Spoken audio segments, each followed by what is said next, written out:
അസ്സലാമലൈക്കും. ഞാൻ ഇവിടെ ഒരു കാര്യം പറയാൻ പോകും. അതായത് ഇപ്പോൾ നമ്മളടുത്തോ നമ്മളെ രക്തബന്ധത്തിൽ ഒരാൾ അവശതായി കിടന്ന് സ്ട്രോക്ക് വന്നോ അല്ലെങ്കിൽ എങ്ങനെയും പ്രഷർ കൂടിയോ എങ്ങനെയെങ്കിലുമൊക്കെ വന്ന് വയ്യാതായി കഴിഞ്ഞ് രക്തബന്ധത്തിലോ അല്ലാത്തതിലോ അടുത്തോ വന്ന അത് ആ വീട്ടുകാർക്ക് മാത്രമുള്ള പരീക്ഷണമല്ല. അത് ആ വീട്ടുകാരെന്ന് പറഞ്ഞാൽ ആ വീട്ടിലുള്ളവർക്ക് മാത്രമല്ല, തൊട്ടടുത്തുള്ളവർക്കും കൂടെ പരീക്ഷണം. അള്ളാഹു അത് കണ്ട് പഠിക്കാൻ വേണ്ടിയിട്ടാണ്. മനസ്സിലായിട്ടുണ്ടോ? അത് അള്ളാഹുവിനെ ചിന്തിക്കാനും മനസ്സിലാക്കാനും വേണ്ടിയിട്ടുള്ളതാണത് വന്നിക്കണത്. മനസ്സിലായ? അല്ലാതെ ആ വീട്ടുകാർക്ക് മാത്രമുള്ള പരീക്ഷണമല്ല. അത് തൊട്ടടുത്താണ്. നമ്മളും കൂടി പരീക്ഷണം അള്ളാഹു തരുന്നത്.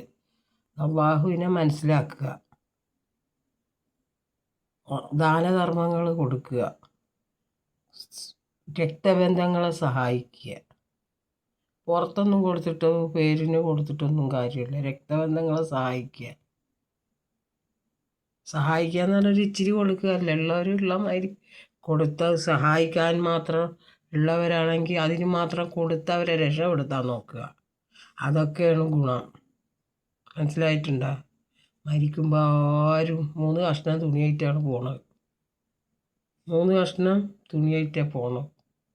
ഒരാളെ വാതിൽക്കൽ കയറി ചെല്ലാൻ, ഒരാളെ ആശ്രയിക്കാനും വിധിയാക്കരുത്. അല്ലേ? ഒരാളെ ആശ്രയിക്കാനും ഒരാളെ വാതിൽക്കൽ കയറി ഇറക്കാനും വിധിയാക്കരുത്.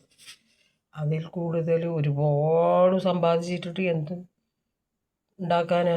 ഒരുപാട് സമ്പാദിക്കണ്ട, അതിൻ്റെ കാര്യമില്ല. അതൊക്കെ ഇവിടെ ഇട്ടിട്ട് പോയാലുള്ള ലാസ്റ്റ്. അവനവരെ മക്കൾക്കൊക്കെ ആവശ്യത്തിന് വേണം. അതിൽ കൂടുതൽ കവിഞ്ഞാൽ എന്ത് ചെയ്യാനാ?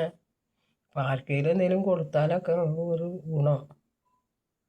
ഒരു തിന്നണോ ഇവിടുന്നുണ്ട് ഇറങ്ങിയ ആയത് ഇന്നാലും ഇവിടുന്നുണ്ട് ഇറങ്ങിയാൽ ഒന്നിനും കൊള്ളൂല.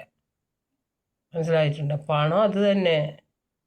പണം എന്ന് പറയണത് അള്ളാഹു തരുന്ന ഒരു പരീക്ഷണമാണ്. പണം തരുമ്പോൾ കൂടുതൽ തരണ്ട. അത് അള്ളാഹു ഇഷ്ടപ്പെട്ടിട്ട് തരണമല്ല, അവനെ പരീക്ഷിക്കാൻ വേണ്ടി അള്ള കൊടുക്കണം. അതാദ്യം മനസ്സിലാക്കണം. അസൂയ കൊണ്ട് പറയല്ലേ, എന്നെ ഉള്ള കാര്യം പറയണം. അസൂയ കൊണ്ട് പറയല്ല ഒരിക്കലും. മനസ്സിലാക്കാൻ വേണ്ടി പറയുക. ഇവിടെ ഒരുപാടുണ്ടായിട്ട് അതുമായി വീട് വെക്കുക. ഉള്ളതിൻ്റെ മുകളിൽ ഇൻ്റെൻ്റെ മുകളിൽ ഉള്ളതിൻ്റെ മുകളിൽ ഇങ്ങനെ വെച്ച് കൂട്ടുക. പൊളിച്ച് പണിയുക.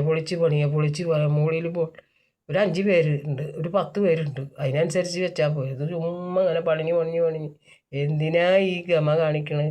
ഇവരെല്ലാവരും പോയി കിടക്കണേ ഇവിടെ. എത്ര വീടില്ലാത്തവരുണ്ട്, എത്ര ഇടിഞ്ഞു പൊളിഞ്ഞ് ഇതാകണവരുണ്ട്, എത്ര ഒരു കൂര ഇല്ലാത്തവരുണ്ട് അല്ലേ? അപ്പം അതൊക്കെ ചിന്തിക്കണം. അപ്പോൾ കൂടുതൽ അള്ളാഹു പണം തരുന്നതും പരീക്ഷണമാണ്. എന്നാൽ ശരിട്ടാ, എൻ്റെ എളിയ ഒരു ഇത് അതെല്ലാവരും സ്വീകരിച്ചാൽ നിങ്ങൾക്ക് കൊള്ളാം. അസ്സലാമു അലൈക്കും.